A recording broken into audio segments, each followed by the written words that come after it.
Hey everyone, it's November and we got 5 new games, but 2 of them we have seen before. So let's get into it for Prime Gaming.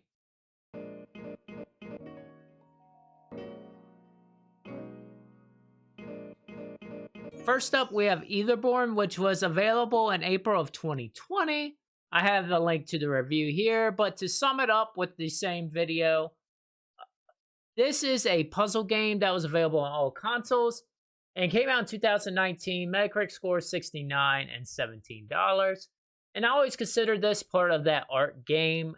As I mentioned in the old video, it reminds me of the Flower game for the PlayStation, if you remember that.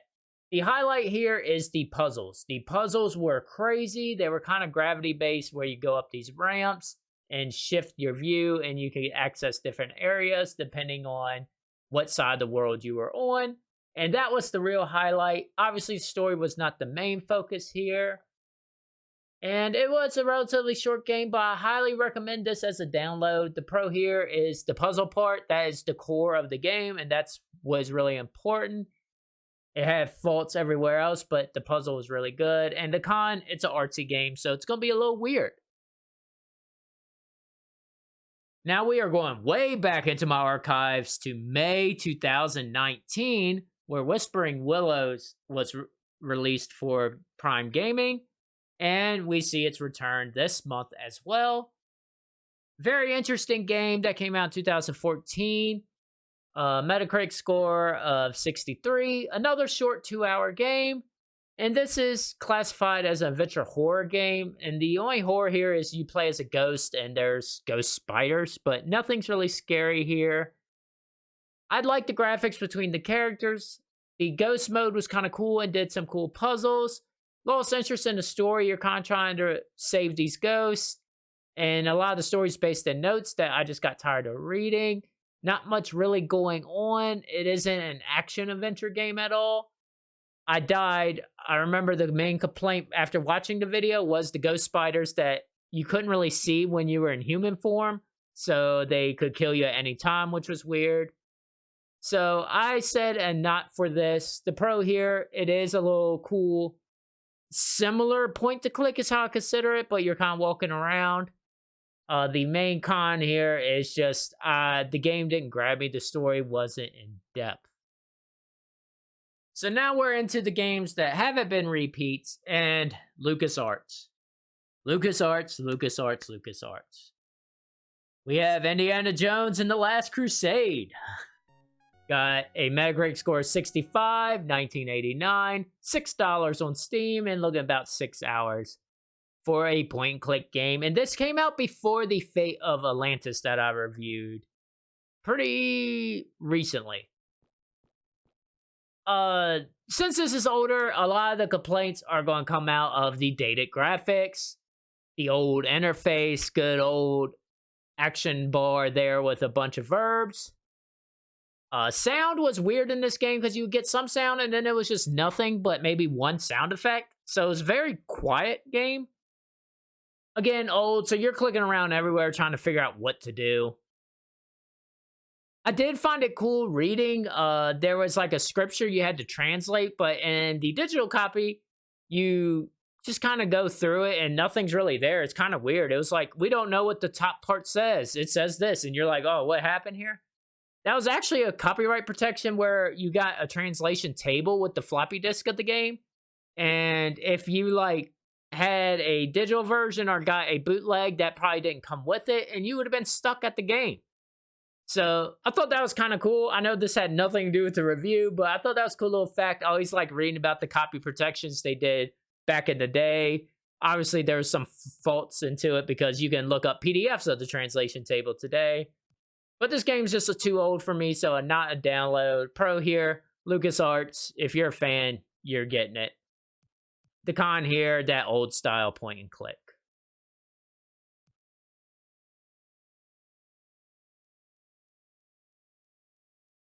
Next up, we have Last Day of June, which came out in 2017. You're looking at about 3-hour gameplay here for a $20 game, 75 on Metacritic. Kind of high up there. This is a story puzzle game. Basically start out with a man and a woman and some accident happens. and you're replaying time to kind of change the events and prevent what happened.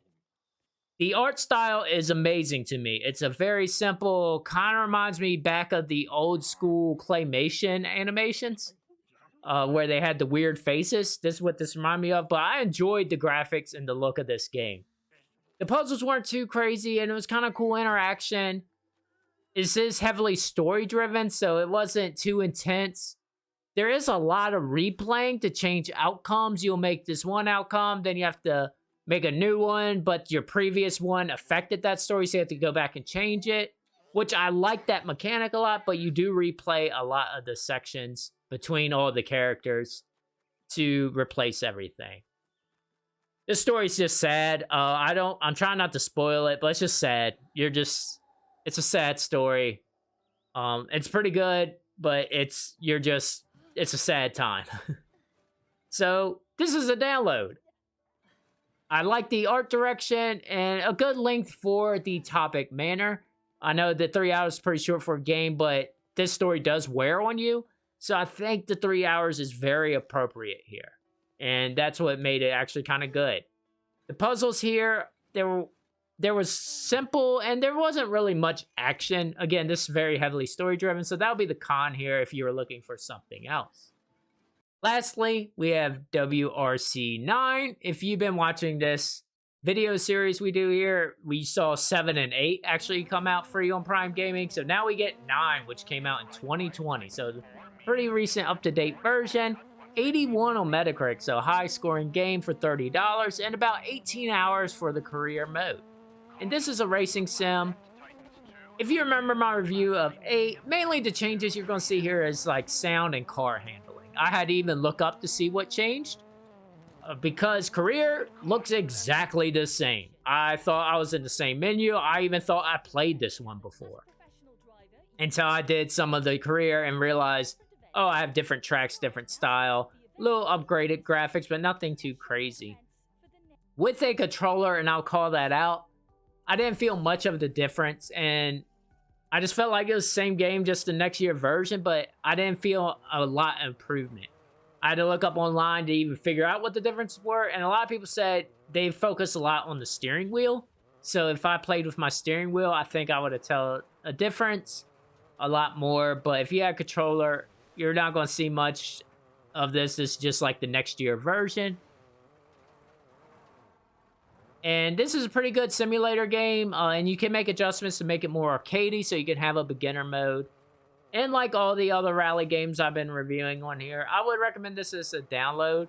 The Pro here, it's a good sim racer to start with if you had any interest in the rally games, which are usually harder sim racing games in my opinion. They kind of deter you from getting them, so this is a free version way to check them out, and this isn't a bad series. At the end of this, it did have its rough moments early on. Con here is, if you're already playing 8, I don't think it's a real rush. Maybe just claim it, but you could download it later, because I didn't feel enough of a step if you're doing that, and if you're enjoying 8, just enjoy 8. Save some room on your hard drive. So that is it. We had some repeats, we had some fun games. I would say Last Day of June would be my pick. Just kind of its difference altogether. It was a cool interaction. Had to play something more exciting to pick up my mood, so just be prepared for that. But I would say check out that game for this month if you only had to pick one. And I'll see you next month for more free games. Peace.